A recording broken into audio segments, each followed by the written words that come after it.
Chapter 6. Bambi was often alone now, but he was not so troubled about it as he had been the first time. His mother would disappear, and no matter how much he called for her, she wouldn't come back. And later she would appear unexpectedly and stay with him as before. One night he was roaming around quite forlorn again. He could not even find Gobbo and Fallon. The sky had become pale gray, and it began to darken so that the treetops seemed like a vault over the bushy undergrowth. There was a swishing in the bushes. A loud rustling came through the leaves, and Bambi's mother dashed out. Someone else raced close behind her.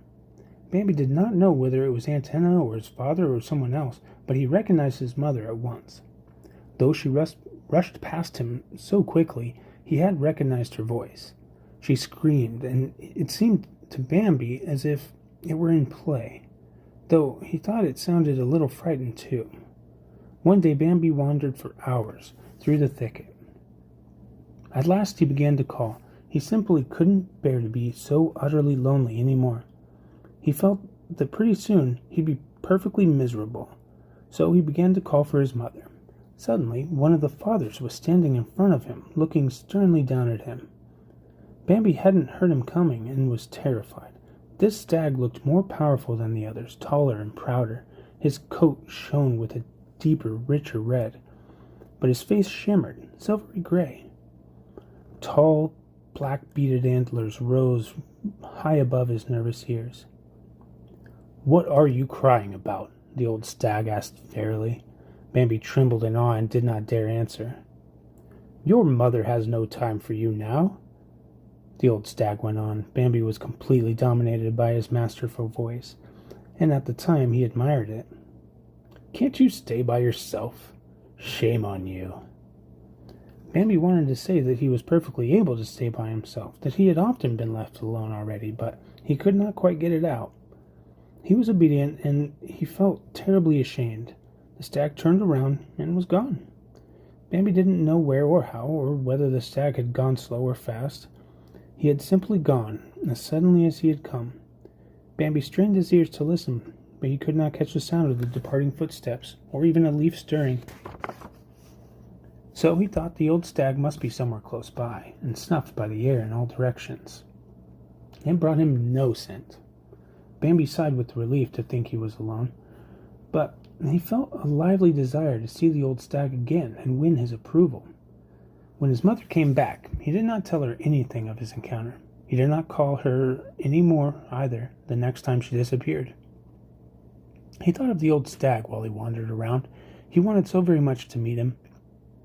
He wanted to say, "See, I don't call for my mother any more," so the old stag would praise him. But he told Gobbo and Fallon the next time they were together in the meadow. They listened attentively and had nothing to relate that could compare with this. "Weren't you frightened?" asked Gobbo excitedly. "Oh, well," Bambi confessed. He had been frightened, but only a little. "I should have been terribly frightened," Gobbo declared. Bambi replied no, he hadn't been very much afraid, but the stag was so handsome. "That wouldn't have helped me much," Gobbo added. "I'd have been too afraid to look at him. When I'm frightened, I have streaks before my eyes so that I can't see at all, and my heart beats so fast I can't breathe."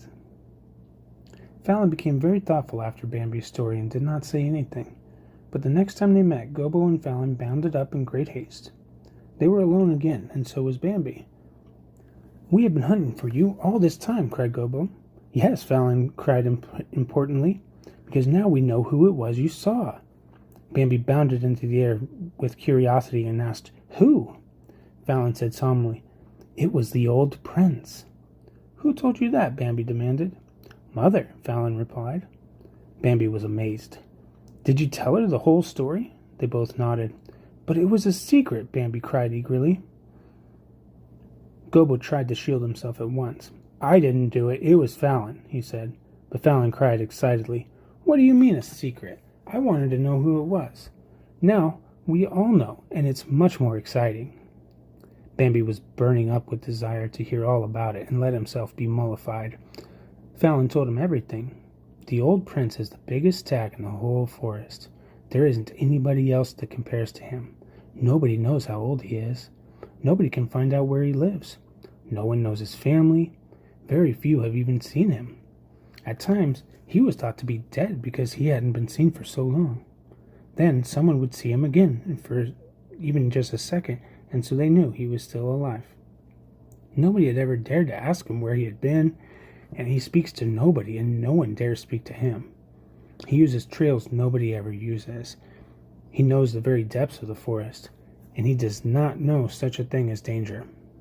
Other princes fight one another at times, sometimes in fun or to try each other out, sometimes in earnest. For many years, no one has fought with the old stag, and of those who did fight with him a long time ago, none of them are living. He is the great prince. Bambi forgave Gobbo and Fallon for babbling his secret to their mother. He was even glad to have found out all these important things. But he was glad that Gobbo and Fallon did not know all about it. They did not know that the great prince said, "Can't you be by yourself? Shame on you." Now Bambi was very glad that he had not told them about these things, for then Gobbo and Fallon would have told that along with the rest, and the whole forest would have gossiped about it. That night, when the moon rose, Bambi's mother came back again. He suddenly saw her standing under the great oak, at the edge of the meadow, looking around for him. He saw her right away and ran to her. That night, Bambi learned something new. His mother was tired and hungry. They did not walk as far as usual. The mother quieted her hunger on the meadow, where Bambi, too, was used to eating most of his meals. Side by side, they nibbled at the bushes and pleasantly ruminating, went farther and farther into the woods. Presently, there was a loud rustling in the bushes. Before Bambi could guess what it was, his mother began to cry aloud, and as she did, she was very terrified. "Oh," she cried, and giving a bound, stopped and cried, "Wah, wah." Bambi tried to make out the mighty forms which were drawing near as the rustling grew louder. They were right near now. They resembled Bambi and Bambi's mother, Antenna, and all the rest of his family, but they were gigantic, and so powerfully built that he stared up at them, overcome. Suddenly, Bambi began to bleat. He hardly knew what was bleeding. He couldn't help himself. He didn't even realize he was doing it. The procession trampled slowly by, 3-4 giant apparitions, one after the other. The last of them was bigger than any of the others. He had a wild mane on his neck, and his antlers were tree-like. It took Bambi's breath away to see them. He stood and bleated from a heart full of wonder, for he was more weirdly affected than ever before in his life. He was afraid, but in a particular way. He felt how pitifully small he was, and even his mother seemed to him to have shrunk. He felt ashamed without understanding why, and at the same time terror shook him. He felt better as he bleated away, "Boa, boa." The procession had gone by. There was nothing more to be seen or heard, and even his mother was silent. Only Bambi kept giving short bleats now and then. He still felt the shock. "Be still," his mother said. "They have gone now." "Oh, Mother," Bambi whispered. "Who was it?" "Well," said his mother, "they are not so dangerous when all is said and done. Those are your big cousins, the elk. They are strong, and they are important, far stronger than we are."